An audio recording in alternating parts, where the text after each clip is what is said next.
Mom shaming played a huge role in Britney Spears' breakdown, a new documentary reveals. I'm Yoonj Kim, and this is MTV News Need to Know. Heartbreaking revelations from the New York Times documentary Framing Britney Spears has fans demanding that the pop star be freed from her conservatorship. It tells the story of how Britney legally lost control of her finances and life, as well as the rise of the #FreeBritney movement.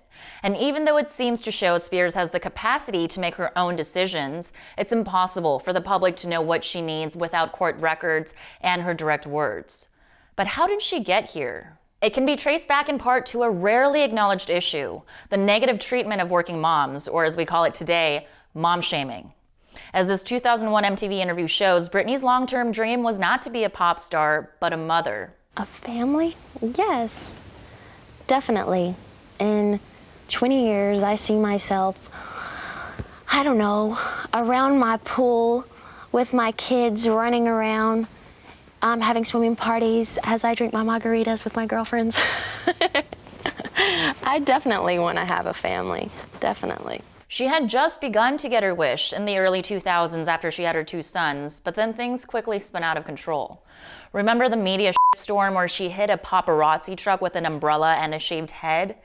The documentary underlines that this happened on a day when she was being kept from her kids while being followed and provoked by a photographer, all in the midst of a heated custody battle with her ex-husband Kevin Federline. The photographer was a trigger because it was paparazzi photos that shaped public perception of her as an unfit mother and contributed to her custody issues.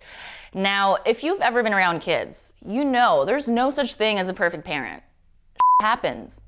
But rather than acknowledge this or give Britney the space to breathe, many tabloids at the time took the opportunity to harass her.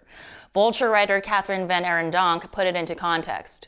Watching the Britney doc and thinking about how having 2 kids 12 months apart in the middle of a failing marriage would be plenty enough to make me shave my head, long before paparazzi or American sex iconography ever entered into it. As if this wasn't overwhelming enough, Spears' mother Lynn believes her daughter was going through postpartum depression at this time, which she wrote about in her memoir. Even though the CDC says 1 in 9 women experience postpartum, treatment was widely criticized in the era when Britney was becoming a mom. In fact, in 2005, the same year that Britney had her first kid, Brooke Shields was publicly attacked by stars like Tom Cruise for taking medication to treat severe PPD. And the culture has only just begun to shift. 4 years ago, Chrissy Teigen told Glamour that she suffered from PPD after having her first baby.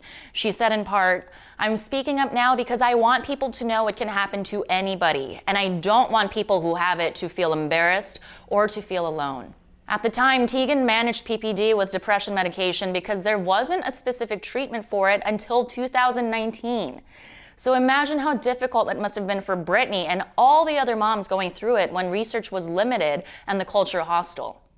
And the impact that this had in entering into a conservatorship is rarely discussed. The media harassing her during this vulnerable time led to hospitalization for mental health issues during her custody battle, and it was after this hospitalization that her father Jamie petitioned to be her conservator.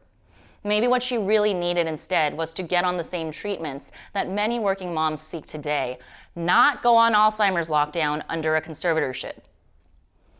And it's important to highlight the working part of working moms to understand the role that class has in her story. Unlike Paris Hilton and Lindsay Lohan, who Britney was often compared to in that era, she came from a poor Southern family, which the media liked in the beginning. They painted her as all-American. But as soon as she was vulnerable, that image changed to white trash to sell papers. This animosity toward working mothers trickles down into our society as a whole, even today. Exacerbated by the pandemic, women are being forced to leave their jobs to care for their children or do both at home. Last year, women outnumbered men in the workforce, but accounted for 100% of jobs lost in December. This has led to documented widespread burnout. And look, there is nothing we can do legally to lift Britney's conservatorship. That's up to one single judge. But this is a woman who worked her way from the bottom to unimaginable success, only to be torn down when she became a mom. Something we can do to do right by her is to support mothers and stop judging. Let's shed these cultural expectations of the perfect mother, especially as this pandemic fuels a burnout crisis. That's how we take down the patriarchy and say sorry to Britney. I'm Yoonj Kim, And that's what you need to know.